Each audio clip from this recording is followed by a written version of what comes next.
요한계시록 18장 1절로 24절까지의 말씀입니다. 그 가운데 17절로 20절까지의 말씀을 봉독하도록 하겠습니다. 17절로 20절까지의 말씀을 봉독하도록 하겠습니다. 그러한 부가 한 시간에 망하였도다. 모든 선장과 각처를 다니는 선객들과 선원들과 바다에서 일하는 자들이 멀리 서서 그가 불타는 연기를 보고 외쳐 이르되 이 큰 성과 같은 성이 어디 있느냐 하며 티끌을 자기의 머리에 뿌리고 울며 애통하여 외쳐 이르되 화 있도다 화 있도다 이 큰 성이여 바다에서 배 부리는 모든 자들이 너의 보배로운 상품으로 취부하였더니 한 시간에 망하였도다. 하늘과 성도들과 사도들과 선지자들아 그로 말미암아 즐거워하라. 하나님이 너희를 위하여 그에게 심판을 행하셨음이라 하더라. 아멘. 다 같이 말씀을 위한 묵상 기도를 드리겠습니다.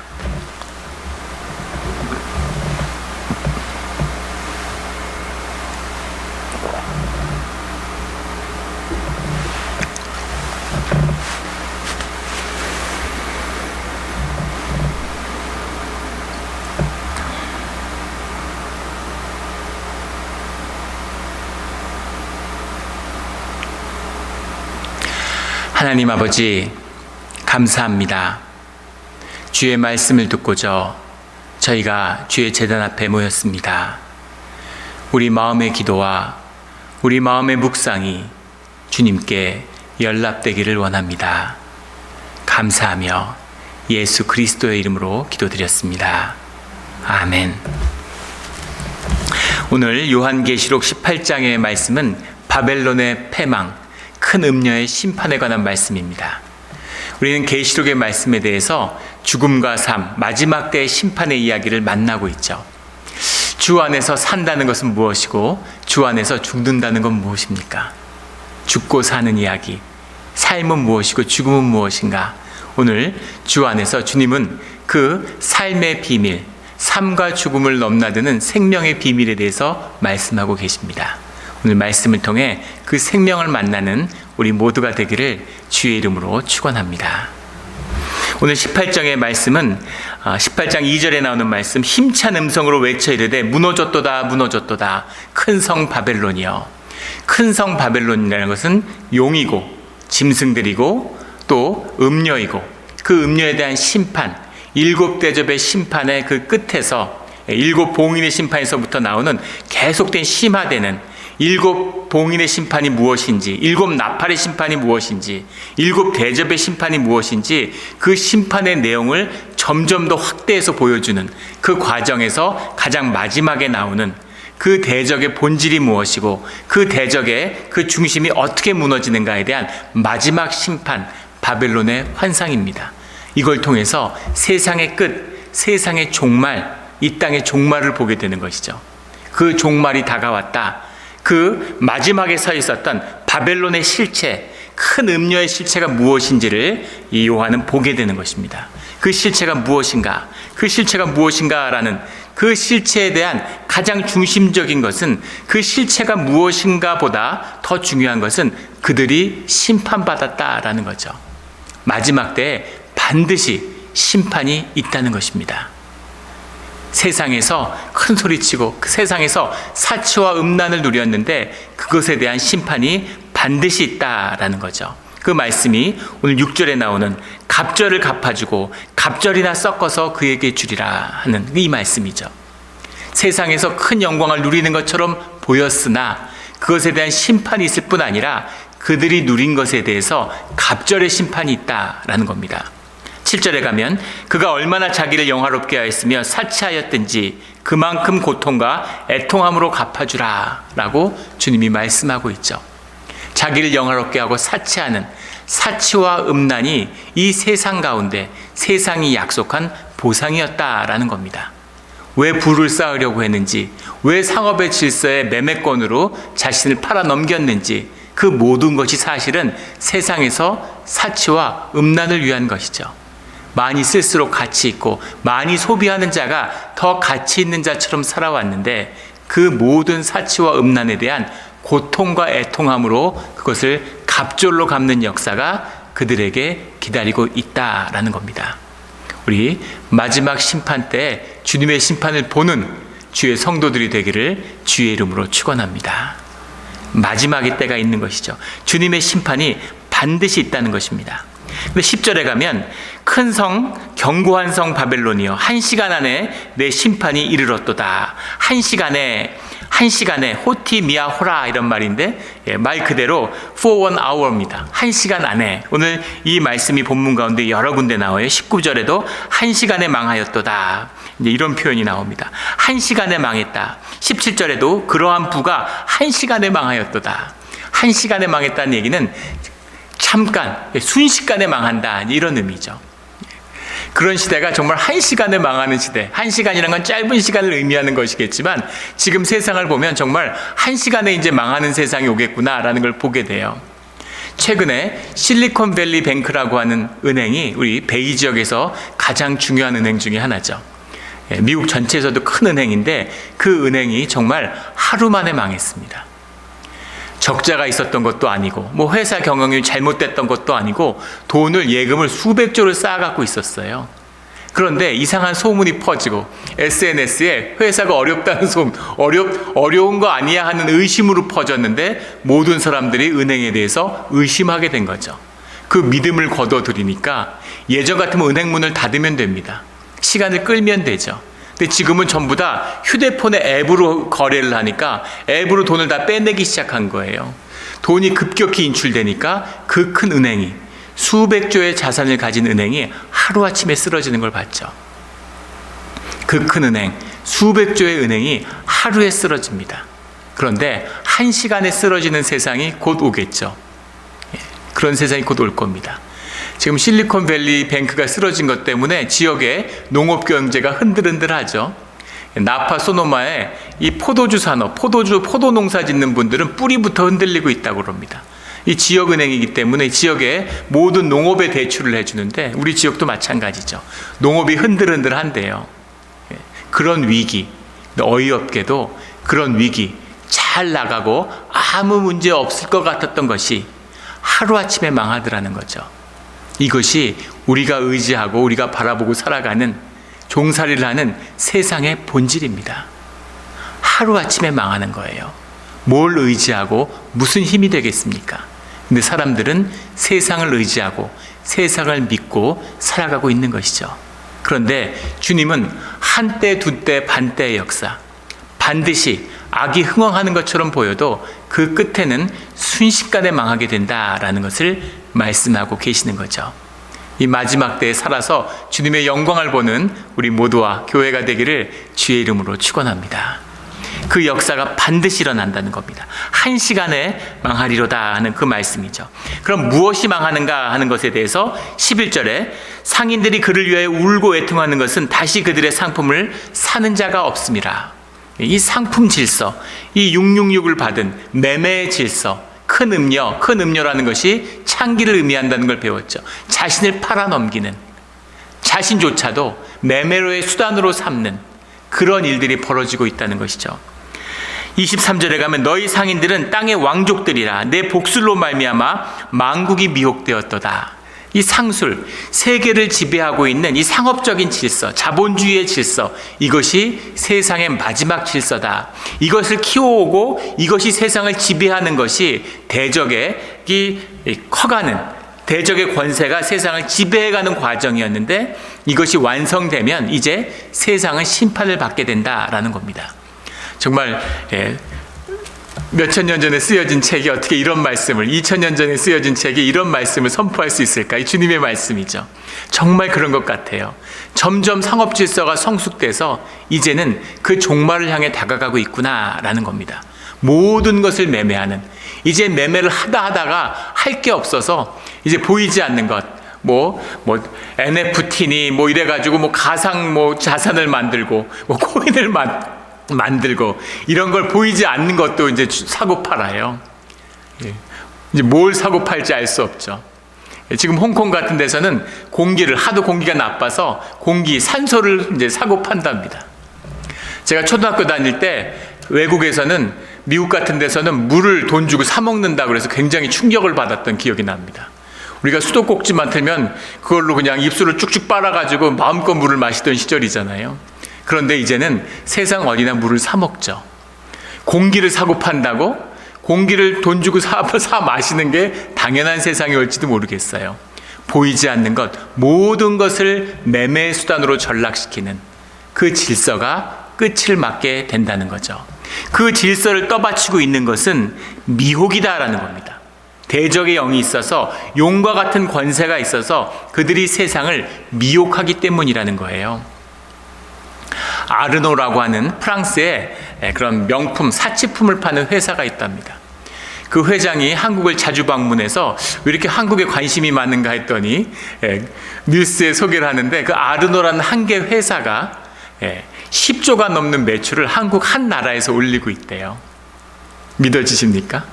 거기서 하는 백 하나에 10,000불이 넘는답니다. 근데 그것을 팔려고 사람들이 줄을 서 있는데 가게에 아무나 들이지도 않는데요. 가게에 들어가려면 그 손님으로서의 신용을 쌓아야 되고 그 몇만 불 하는 백을 사야 되는데 그 백을 사기 위해서는 거기서 작은 물건부터 계속 사서 여러 해 동안 물건을 사가지고 신용을 쌓은 사람만 물건을 살 수 있답니다.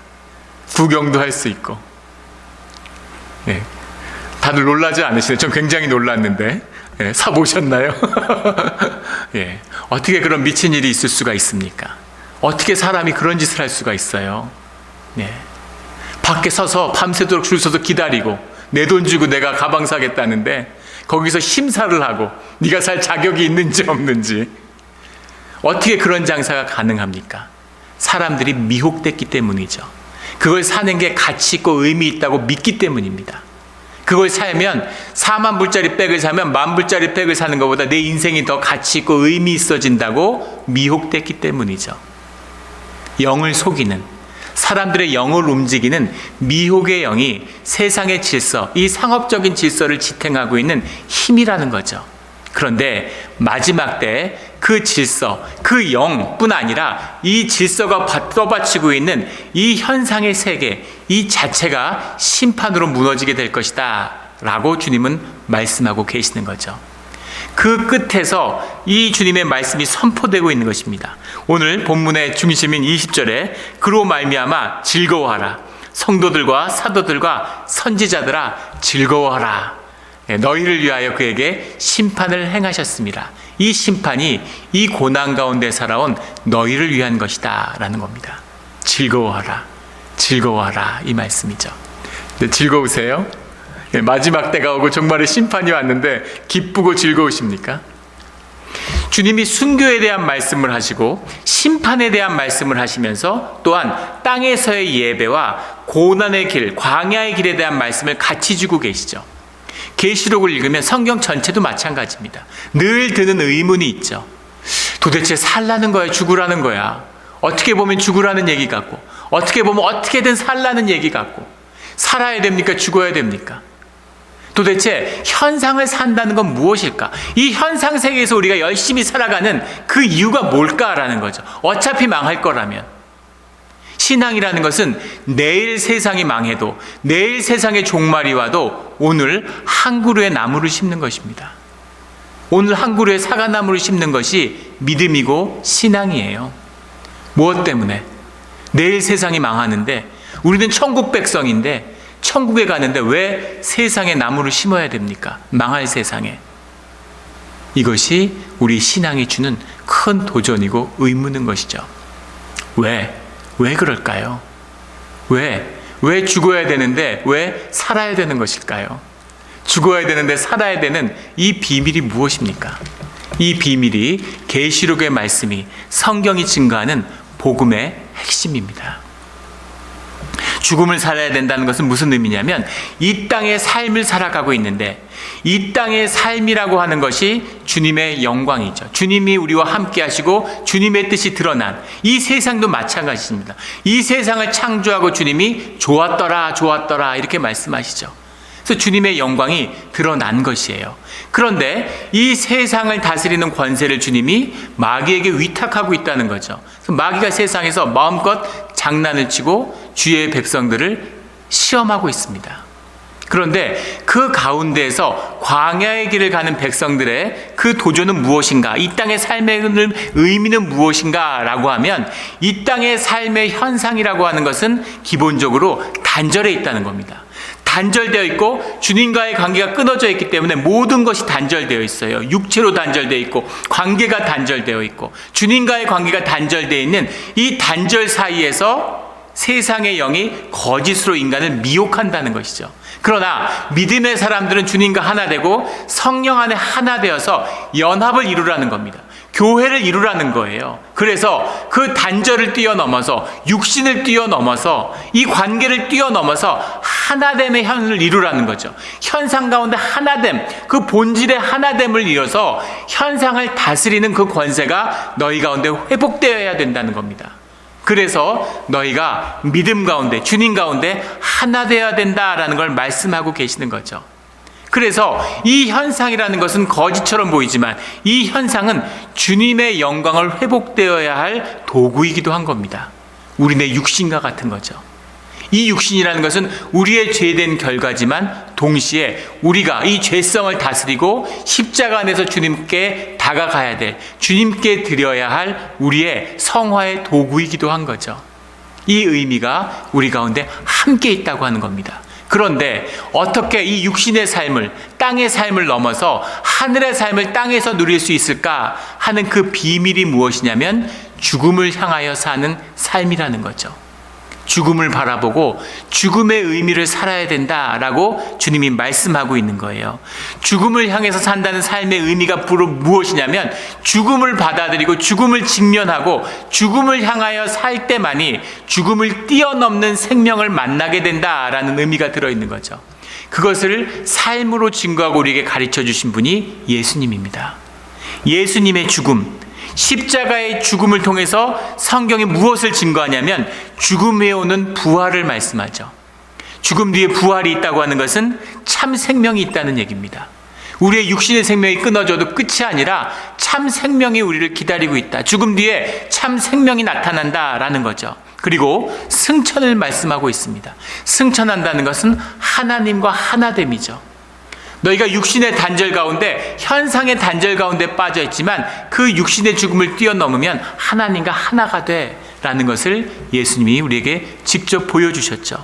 그리고 성령으로 오신다라는 겁니다. 성령으로 오신다는 것은 하나님이 이 땅 가운데서 우리와 함께 교통하신다. 우리 가운데 머물고 우리에게 말씀하시고 우리를 주장하여 주시고 우리와 함께하는 하나님, 그 하나님이 우리와 함께하는 이것이 성령님의 교통이다라는 겁니다. 그리고 재림을 말씀하시죠. 그 재림은 이 땅의 모든 권세가 주 안에서 회복되어야 된다. 주의 자녀 가운데 회복되어야 된다. 좋았더라 하던 그 세상을 창조하신 주님의 섭리가 주의 자녀들을 통해서 회복되는 역사가 이 땅 가운데 이루어져야 된다라는 겁니다. 그래서 예수님의 죽음을 바라보고 죽음을 향한 그 삶을 살아야 된다라고 말씀하고 계시는 거죠. 이것이 십자가고 이것이 성도의 삶입니다.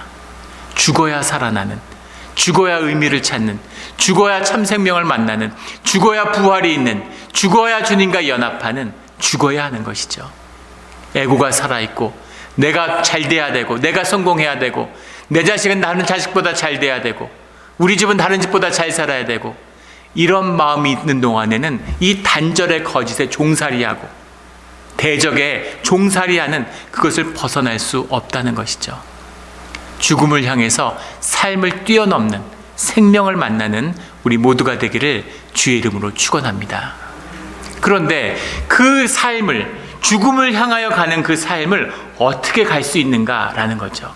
그 삶을 걷는 비밀, 이 고난 가운데, 세상 가운데 살아갈 수 있는 삶의 비밀은 약속에 있다는 거예요. 그 약속을 믿느냐 믿지 못하느냐에 있다는 겁니다. 그런데 세상도 우리에게 약속을 합니다. 용도, 바벨론도 우리에게 약속을 줘요. 그리고 주님도 우리에게 약속을 주죠. 무엇이 내 믿음이냐, 내가 무엇을 믿고 살아가느냐의 싸움인 것입니다. 그것이 영적 전쟁의 본질이에요. 그러면 세상은 어떤 약속을 주는가? 세상의 약속이라는 것은 고난 가운데 주어지는 아픔, 상처가 없는 삶을 살게 해주겠다는 약속이죠. 세상은 우리에게 약속해요. 네가 세상과 함께하면, 네가 세상 가운데 영혼을 내주면 너는 이 땅 가운데서 아픔이 없어, 상처가 없어, 편안한 삶을 살게 돼, 안일한 삶을 살 수 있어. 이렇게 약속하죠. 그걸 위해서 첫 번째 주는 약속은 힘이 모든 것이다 라는 겁니다. 삶의 힘이 제일 중요해. 그 힘이 뭐냐? 이 세상 상업적인 세계에서 힘이 뭐겠어요? 돈이죠. 돈이 제일 중요한데 돈을 줄게 라는 약속이죠.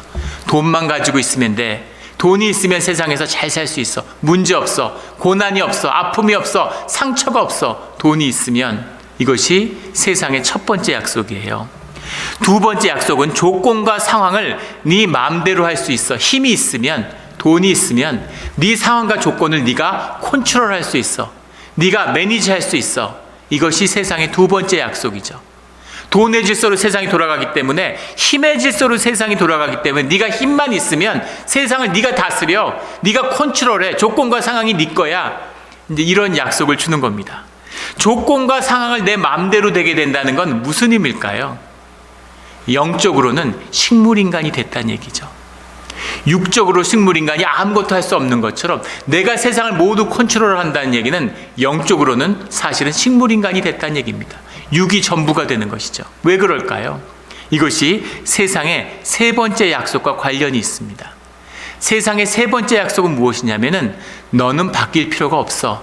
나는 바뀔 필요가 없어. 이런 얘기죠. 나는 괜찮아. 나는 어떻게 살았던, 내가 누구이든 어떤 모습이든 아무 문제 없어. 나는 돈이 있잖아. 나는 아무 문제 없어. 너희를 바꿔야 돼. 네가 바뀌어야 돼. 부부인데 나는 괜찮아. 네가 나한테 맞춰. 자식들이 나한테 맞춰야 돼. 회사에서 직원들이 나한테 맞춰야 돼. 교회 오면 성도들이 나한테 맞춰야 돼. 이것이 세상의 약속인 거죠. 나는 바뀌지 않아도 돼. 나는 아무 문제 없어. 세상이 다 틀렸어. 이것을 바꿔야 되는 거죠. 그것을 돈과 힘으로 바꿀 수 있다고 세상은 얘기하는 거죠. 그 세상의 약속을 믿는 사람은 세상의 종으로 사는 것입니다. 그런데 한번 생각해 보세요. 나는 바뀔 필요가 없는데 세상을 나를 위해서 다 바꾸면 나한테는 어떤 변화가 있을까요? 나에게는 어떠한 변화도 없습니다. 나는 바뀔 필요가 없잖아요. 그 의미는 나는 성장할 필요가 없다는 것이죠. 내가 성장할 필요가 없다는 얘기는 내 안에 성화가 이루어질 기회가 없다는 겁니다. 성화를 위해서 이 땅에 왔어요. 성화를 위해서 이 땅에 주님 우리를 만드셨습니다. 근데 세상에 속아서 성화가 없어요. 종교도 마찬가지죠. 종교가 뭡니까? 너는 바뀌지 않아도 돼. 하나님의 은혜로 널 축복했어. 교회가 타락하니까 그런 칩 그레이스가 판을 치죠. 그 열심히 기도하면, 종교생활 열심히 하면 너의 조건과 상황을 주님이 축복해줘. 너한테 돈을 줘. 너한테 힘을 줘. 네가 다스릴 수 있어. 이렇게 이야기하는 겁니다. 그러면 변화가 없어요. 성장이 없습니다. 그러면 내 안에 성화가 이루어질 수 없죠.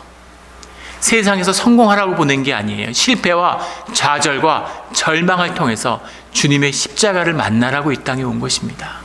아픔과 상처를 통해서 주님의 애통함을 만나라고 이 땅에 온 거예요. 그것이 단절을 뛰어넘어서 주님과 하나됨의 비밀이고 성화의 비밀이고 광야의 길을 걷게 하시는 비밀입니다. 이 비밀을 만나는 우리 모두가 되기를 주의 이름으로 축원합니다. 그런데 그 다른 편에는, 세상의 약속의 맞은편에는 주님의 약속이 있죠. 말씀의 약속이 있습니다. 하나님의 약속이 기다리고 있죠. 하나님의 약속은 무엇인가요? 하나님의 약속은 십자가입니다. 십자가를 믿으라는 거죠. 십자가의 약속이 무엇인가? 십자가의 약속의 첫 번째는 너는 상처는 물론 죽음까지 초월할 수 있다라는 것이 십자가의 약속이죠. 죽으면 사는 거야. 죽으면 부활이 있어. 죽으면 참 생명이 있어. 너는 죽음을 초월하고 죽음을 이긴다. 세상의 모든 권세는 죽음의 기초에 있어요. 그런데 너는 그 죽음을 이기고 세상을 이길 수 있어 라는 것이 주님의 약속이죠. 그래서 주님의 생명을, 나의 생명을 너에게 주었다. 너는 그 생명을 가지고 있어. 그래서 죽음을 이긴다라고 말씀하시는 거죠. 두 번째는 너의 생명은 혼돈공허 흑암 속에서도 주님의 조와 따라 주님의 창조의 비밀을 피워낼 수 있다는 거죠. 이것이 생명의 비밀이라는 겁니다. 주님이 말씀을 주시는데, 주님이 말씀과 우리와 함께 하시는데, 너희가 가지고 있는 진실한 생명이 이 말씀과 만나기만 하면 세상과 맞설 때마다 이겨. 세상과 부딪힐 때마다 네가 승리해. 너희가 그것을 만나기 위해서, 그 생명을 받고 그 말씀과 하나 되는 것을 배우기 위해서 이 땅에 왔다라고 말씀하시는 겁니다. 너희 생명이 진실하다면, 네가 말씀과 함께 살아간다면 너는 죽음을 이기고 세상을 이긴다라고 말씀하시는 거죠. 이게 주님의 약속입니다. 세 번째는 그 생명과 말씀이 함께하는 너희는 너희 삶 가운데 모든 것을 용서할 수 있다는 겁니다. 아픔과 상처가 있었지만, 고난과 힘든 깊은 상처를 받았지만, 그 생명과 말씀이 함께하는 너는 그 단절을 뛰어넘을 수 있어 라는 말씀이죠. 그리고 그 모든 것을 사랑할 수 있다라고 말씀하시는 겁니다. 용서하고 사랑하고 거기서 한 발 더 나아가서 영원히 꿈을 꾸는 자가 된다라고 말씀하시죠. 꿈을 꾼다는 게 무슨 말입니까? 꿈을 꾼다는 게 지금의 아픔과 단절을 뛰어넘는 우리가 꿈을 꾸는 거죠. 꿈이라는 것은 영원한 생명이에요. 우리가 아프기 때문에, 우리가 상처가 있기 때문에, 우리가 고난 가운데 광야의 길을 따라 걷고 있기 때문에 꿈을 꾸는 것이죠. 근데 그 꿈을 주님 안에서 영원한 꿈으로, 주님과 함께하기 때문에 죽음을 뛰어넘는, 죽음을 향하여 살지만 죽음을 뛰어넘는 영원한 꿈을 가지고 너는 살게 된다, 이렇게 말씀하시는 거죠. 그리고 오늘 말씀 가운데 그 꿈이 반드시 이루어진다 하는 것을 말씀하고 보여주고 계시는 겁니다. 이것이 오늘 계시록의 말씀이죠. 이 모든 말씀을 한마디로 정리할 수 있어요. 로마서 11장 1절에 이런 말씀이 있습니다. 너희는 너희 몸을 하나님이 기뻐하시는 거룩한 산 제물로 드리라. 너희 몸을 하나님이 기뻐하시는 거룩한 산 제물로 드리라. 이는 너희가 드릴 영적 예배니라. 하나님이 기뻐하신 너희의 몸이라고 하는 것은 본질을 현현시키는, 우리 안에는 영의 본질을 현현시키는 도구잖아요. 근데 그 몸을 산재물, 살아있다는 게 뭡니까? 생명이잖아요. 살아있다는 것 자체가 우리가 본질적인 존재라는 것, 생명의 존재라는 걸 의미하는 것이죠. 그것을 주님께 제물로 드리라. 살아있는데 제물이에요. 죽었는데 살아있는 것입니다. 주님께 드렸으면 죽은 제물이에요. 주님께 생명을 드린 거잖아요. 죽었죠. 그러나 살아있는 것이죠. 주님 안에서 살아있는 제물, 살아있는 제물로 살아라.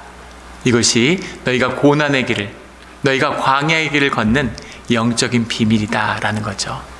이 십자가의 약속을 붙들고 세상을 이기는 우리 성도의 믿음이 되기를 예수 그리스도 이름으로 축원합니다. 아멘. 함께 기도드리겠습니다.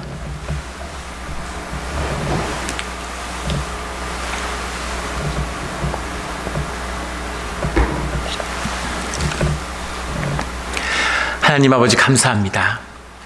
삶의 본질이 믿음에 있음을 말씀하여 주시니 감사합니다. 주님, 또 우리에게 귀한 약속을 주시니 감사합니다. 우리가 육을 입고 있어서 눈에 보이는 것, 우리 마음의 중심에는 돈을 좋아하고 세상에서 성공하고 싶고 남보다 잘 되고 싶은 단절의 유혹이 있습니다. 그러나 그것을 뛰어넘는 주님의 영광을, 주님의 생명을, 기쁨을 맛본 우리는 그것이 없이는, 주님이 없이는, 주님의 생명이 없이는, 주님이 주시는 기쁨과 가치와 의미가 없이는 우리 인생이 아무 의미도 없는 것이라는 것을 이제는 압니다. 주님, 끝까지 주님의 믿음의 약속을 붙들고 끝까지 광야의 길을 걷는 주의 자녀, 교회가 되게 하여 주시옵소서. 감사하며 예수 그리스도의 이름으로 기도드렸습니다. 아멘.